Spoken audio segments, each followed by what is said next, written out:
Australia government on Wednesday filed 59 charges against the only surviving suspect, Naveed Akram, who is one of the suspected persons allegedly responsible for the mass shooting at Bondi Beach in the city of Sydney targeting Jewish people on the Jews' first day to mark this year's Hanukkah festival, which led to the killing of 16 persons, including a married couple who was said initially tried to disarm one of the attackers before the husband and wife were killed, children aged 10 and above, and the suspect father and co-perpetrator, Sajid Akram, who was killed on the spot by the police, and 41 others including police officers and the bystander, Ahmed Al-Ahmed, who disarmed the 50-year-old one of the gunmen. Some of the 20 of the injured persons are still in critical condition in the hospital based on statement issued on Wednesday by local authority in Sydney. This, according to the New South Wales Police Force in a statement published on its website on Wednesday. The suspect was brought before the court, following extensive inquiries under Operation Arcs. Today, Wednesday the 17th of December, New South Wales Joint Counter-Terrorism Team, JCTT investigators attended a hospital where they charged a 24-year-old Bonnyrigg man with 59 offences, including commit terrorist act, 15 counts of murder, 40 counts of cause wounding, grievous bodily harm to person with intent to murder, discharge firearm, intent cause grievous bodily harm, cause public display of prohibited terrorist organization symbol, place explosive in near building with intent cause harm. And the court adjourned the case to April 2026 after the suspect made first appearance from his hospital bed before the Bail Division Local Court 7 via audio-visual link, AVL.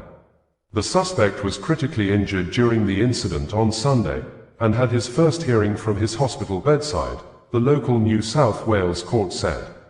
Earlier on Wednesday, New South Wales Police Commissioner Mal Lanyon said they were waiting for medication to wear off before formally questioning Akram.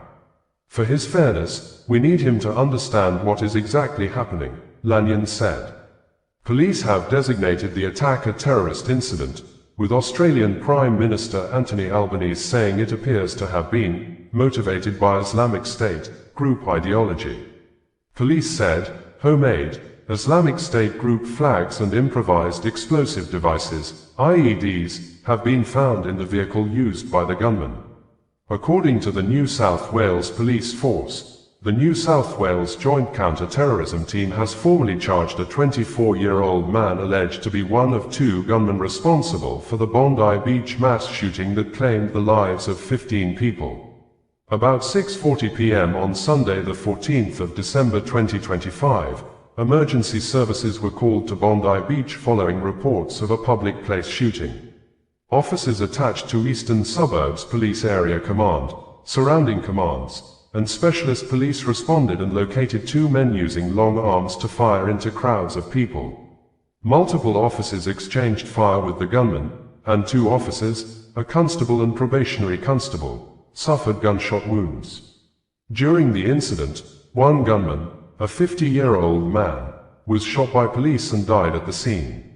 The second gunman, his 24-year-old son, suffered critical injuries and was taken to hospital under police guard.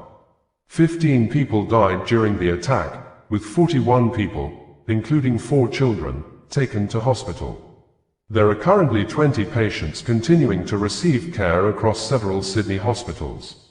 Those who died are still in the process of being formally identified. However, police believe their ages range between 10 and 87. Of the 2 injured officers, the constable is in a critical but stable condition, while the probationary constable is in a stable condition. New South Wales NSW Police Commissioner Mal Lanyon APM declared the incident terror-related, and the investigation was referred to the NSW Joint Counter-Terrorism Team, JCCT, under Operation Arcs. The NSW-JCTT comprises members from the NSW Police Force, Australian Federal Police, Australian Security Intelligence Organisation and the NSW Crime Commission. Following extensive inquiries under Operation Arcs, today, Wednesday the 17th of December, JCTT investigators attended a hospital where they charged a 24-year-old Bonnyrigg man with 59 offences, including commit terrorist act, 15 counts of murder, 40 counts of cause wounding, grievous bodily harm to person with intent to murder, discharge firearm etc. intend cause grievous bodily harm, cause public display of prohibited terrorist org symbol, place explosive in, near building with intent cause harm. Police will allege in court the man engaged in conduct that caused death, serious injury and endangered life to advance a religious cause and cause fear in the community. Early indications point to a terrorist attack inspired by ISIS, a listed terrorist organization in Australia. He remains in hospital under police guard to face bail. Division Local Court 7 via AVL today. Anyone with information about extremist activity or possible threats to the community should come forward, no matter how small or insignificant you may think the information may be. The National Security Hotline is 1-800-123-400. On the state of one of the police officers shot during the attack, the New South Wales Police Force published a statement issued on behalf of the family of Jack Hibbert, probationary constable injured during Bondi shooting on Wednesday the 17th of December 2025 around 11 hours 58 minutes and 48 seconds am local Australia time, which indicated thus, on the 14th of December, Jack Hibbert was shot while fulfilling his role as a police officer at Bondi Beach. While serving and protecting the community, Jack sustained 2 bullet wounds, one to his head and another to his shoulder. Jack was on duty, patrolling the Hanukkah celebration interacting with the community at Bondi Beach, when the incident first occurred. Jack was taken to ICU where he was intubated and underwent multiple surgeries. Although miraculously surviving, Jack's injuries have resulted in a loss of vision in one of his eyes and he now faces a long and challenging recovery ahead, with additional surgeries required. Jack is just 22 years old and has only been in the police force for 4 months. Even so, in the face of a violent and tragic incident, he responded with courage, instinct, and selflessness, continuing to protect and help others whilst injured, until he was physically no longer able to. Jack was simply doing his job, a job he deeply loves, driven by a commitment to protect the community, even at great personal cost.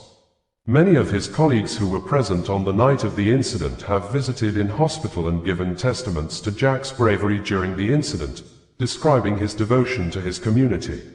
They described how Jack acted. He moved toward people in need, not away from danger, and continued helping others while seriously injured.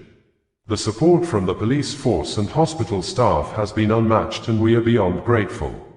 We thank the wider community for their kindness, support, and prayers for Jack and our family during this difficult time. We ask all to respect our privacy as we move through these next stages to support Jack and all his needs to a full recovery. Osazuwa Radio, bringing you the news in a more digital way.